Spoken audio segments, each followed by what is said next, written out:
अस्सलाम वालेकुम स्टूडेंट्स। तो कैसे हैं आप लोग। अच्छा, लास्ट टाइम हम लोगों ने लेक्चर नंबर 11 देखा था। आज हम देखेंगे लेक्चर नंबर 12। ये हमारा 8.1 एक्सरसाइज चल रही है, quadratic equation, question number 1।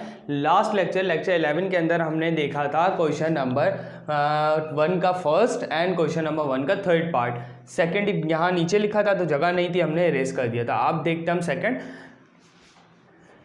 Last lecture में हमने सीखा था मिडिल टर्म ब्रेक करना। ठीक है, तो स्टार्ट करते हैं। कैसे करते हैं दोबारा से, ये दो क्वेश्चन 6x², अगेन क्वेश्चन लिखे -x -1 इज इक्वल टू 0। ठीक है, रफ वर्क में क्या करना था ये आपको पता होगा, लास्ट लेक्चर देखा तो हमने क्या करना था, ये x² वाले के साथ जो कोफिशिएंट था वो लेना, मतलब 6, और उसको मल्टीप्लाई कराना है लास्ट वाले नंबर से, मतलब 1 से। अच्छा, 1 के साथ वाले साइन नहीं लेने, इनके बस वैल्यूज मल्टीप्लाई करनी है 6। अब 6 के मुझे दो फैक्टर्स ऐसे बनाने हैं कि जिनको मैं प्लस माइनस करूं तो मेरे पास 1 आना चाहिए, क्योंकि यहाँ पे जो x का कोफिशिएंट है वो क्या है, 1 है, कुछ नहीं लिखा हो। तो दो नंबर्स ऐसे हों जिनको मैं मल्टीप्लाई करूं तो 1 आए, और प्लस माइनस करूं, सॉरी मल्टीप्लाई करूं तो 6 आए, और प्लस माइनस करूं तो 1 आए। तो आपको पता है वो दो नंबर क्या हैं, 3 × 2, क्योंकि ये 6 ऐसा है जो सबको पता होता है। 3 - 2 इज 1। ठीक है, तो ले लेते हैं। मैंने बताया था 6x² एज इट इज रहेगा, माइनस रहेगा, ब्रैकेट में पहले हम बड़ा नंबर लिखेंगे 3 - 2, then bracket close x and -1 is equal to 0। तो यहाँ क्या हो जाएगा, 6x², माइनस से मल्टीप्लाई करेंगे, माइनस का 3x, क्योंकि माइनस प्लस था 3 तो माइनस बन जाएगा, 2 माइनस का था तो प्लस का 2x -1 इज इक्वल टू 0। अच्छा, एक बात जो शायद मैंने लास्ट लेक्चर में डिस्कस नहीं की वो इस लेक्चर में डिस्कस कर लेते हैं, वो क्या है। मेरे पास फैक्टर करने के बाद इस मिडिल वाली वैल्यू को फैक्टर बनाने के बाद 4 वैल्यूज बन गई। ठीक है, अब आपने ये ध्यान में रखना है, जैसे आपको पता है दो ब्रैकेट सेम आते हैं, जैसे x -3 और +5 x -3। तो आपको नज़र आ रहा है, अभी हम 2 क्वेश्चंस करके आए कि दो ब्रैकेट सेम, और आएंगे भी, लेकिन कब तक आएंगे, ये 4 वैल्यूज़ की बात कर रहा हूँ। बाकी ऊपर से क्वेश्चन लेते हुए चलिए, 4 वैल्यूज़ जो बनानी है उसके बाद ये भी चेक करना है। 4 वैल्यूज़ हैं तो इसका मतलब है 4 साइन होंगे। एक x² वाले का साथ साइन होगा, इसका प्लस साइन है, इसका माइनस है, इसका प्लस है, इसका माइनस है। कितने साइन है, 4।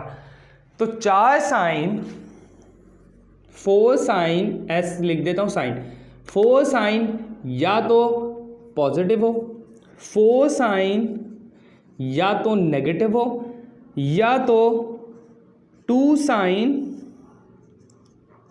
पॉजिटिव एंड 2 साइन नेगेटिव हो। ये 3 कंडीशन के अलावा, मतलब आप ये याद रखें, इवन नंबर्स पता है ना, इवन साइन होने चाहिए, या तो चारों पॉजिटिव हो, 4 इवन है, positive positive positive positive positive, 4 even है, negative negative negative negative, 4 even है तो सही है। 2 पॉजिटिव पॉजिटिव पॉजिटिव, 2 इवन है, नेगेटिव नेगेटिव 2 इवन है। जब तक इवन वाली कंडीशन बनती रहेगी आपके ये दो ब्रैकेट सेम आते रहेंगे। ठीक है, अब आप बोले अगर सर ऐसा हो जाए कि 3 पॉजिटिव साइन आ जाए, 1 नेगेटिव साइन आ जाए, या 3 नेगेटिव साइन आ जाए, एक पॉजिटिव साइन आ जाए, ऐसा हो जाए, ऑड की कंडीशन आ गई ना, तो क्या करेंगे हम। अच्छा, इसके अलावा और कंडीशन क्या है आपके पास, बस यही है।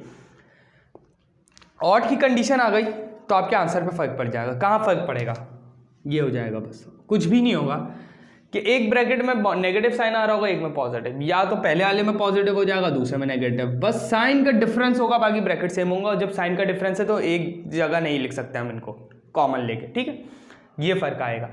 और ये फर्क अब आप बोलें सर हमें कैसे पता चलेगा, सॉरी, अगर हमारे पास इस तरह आ जाए कि ऑड नंबर्स में साइन आ जाए तो फिर ये तो क्वेश्चन गलत हो गया। क्वेश्चन गलत नहीं होता, ये जो फैक्टर्स होते हैं ना, ये 10 तरह के फैक्टर्स बन रहे होते हैं। जैसे अभी हमें इससे पहले फर्स्ट पार्ट में हम करके आए थे, 6 था, उसमें भी हमने 3 + 2 5 बनाया था, मिडिल टर्म 5 थी, और 3 × 2 इज 6 बन रहा था ना।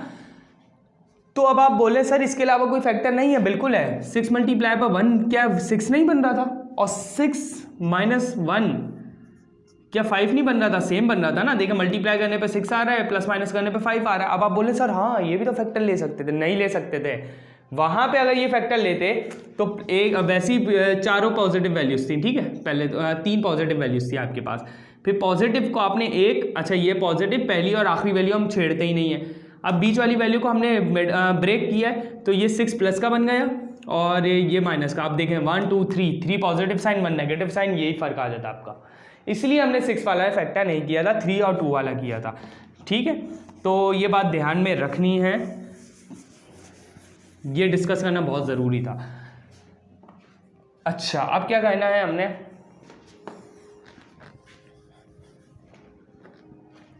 अच्छा अब क्या करेंगे कि इन दोनों में से आप कॉमन ले लें। आपको पता है 3 के टेबल में 6 भी आता है, 3 कॉमन ले लें और x कॉमन ले लें। 3 के टेबल 2 टाइम्स पढ़ेंगे 6 आएगा, एक x कॉमन ले लिया, एक x बचा, 3x पूरा कॉमन ले लिया, 1 बचा। यहाँ पे सिर्फ 1 कॉमन लेंगे क्योंकि कुछ और कॉमन नहीं आ रहा, तो 2x माइनस 1। अब देखें दोनों ब्रैकेट सेम है, 2x माइनस 1 1 टाइम उतार लिया, बाहर वाली वैल्यू 3x प्लस 1, अच्छा यहाँ 1 नहीं लिखा मैंने, 3x प्लस 1 टाइम उतार लिया, ठीक है। अब आइदर एंड और वाली, आइदर हमारे पास क्या है 2x minus 1 is equal to 0 and और बहुत सारे नॉर भी कहते हैं इसे, तो मर्जी है आपकी, उससे कुछ भी नहीं होता। तो 3x plus 1 is equal to 0। अब यहाँ से आपने x के आंसर निकालने हैं। 2x माइनस 1 को शिफ्ट कराएं प्लस 1, x से 2 मल्टीप्लाई हो रहा है, 1 से डिवाइड करा दें, x का आंसर एक आ गया 1/2।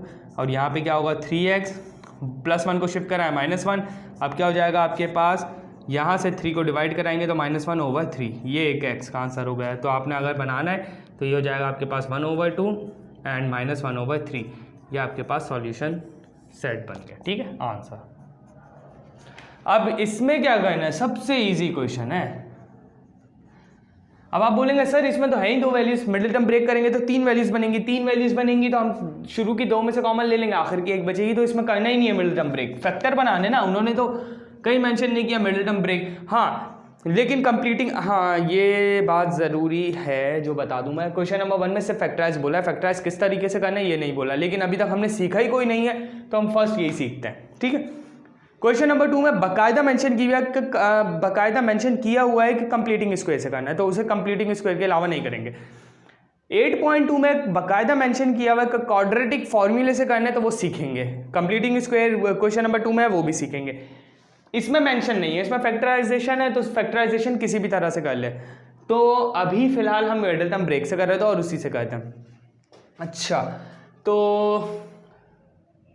हाँ, पेपर में आप लोगों का कैसा आएगा कि पेपर में आप लोगों का फैक्टराइजेशन के क्वेश्चंस आते हैं सेक्शन बी में, आई थिंक सेक्शन सी में भी आ जाते हैं, लेकिन सेक्शन सी में फिर बहुत सारे आते हैं, 4 से 5 करने होता हूँ, वो थोड़े इतने बड़े बड़े नहीं होते, थोड़े से और बड़े होंगे, इससे ज़्यादा नहीं होंगे, फैक्टराइजेशन इससे ज़्यादा नहीं होती। हाँ क्वाड्रेटिक फार्मूला वाले अगर तो होंगे। अच्छा एक और चीज़ कि आप लोगों का वहाँ पेपर में जो आएगा वहाँ लिखा हुआ आएगा फैक्टर बनाने, तो इसका मतलब है मिडिल टर्म ब्रेक, ठीक है। और वरना किसी सब लिखे होंगे उनका आगे लिखा हुआ होगा कि ये क्वाड्रेटिक फार्मूले से करना है, ये कंप्लीटिंग स्क्वायर से करना है, ये फैक्टराइजेशन से करना है। और नहीं लिखा हो तो तीनों में से जो आपको आसान लगे वो लिख दिया होगा, सबसे आसान क्वाड्रेटिक फार्मूला है। ये मैं आपको बाद में डिटेल में अच्छी तरह बताऊंगा जब क्वाड्रेटिक फार्मूला आएगा तो। अच्छा ये लिख लेते हैं question x² minus 2x is equal to 0। यहाँ पे आपको नजर आ रहा है दोनों में से 2 ही वैल्यूज हैं, दोनों में x कॉमन है, x कॉमन ले लें तो 2x में से 1x बचा माइनस 1x कॉमन ले लिया सिर्फ 2। अब देखें आइदर और डायरेक्ट लगा दें इसमें,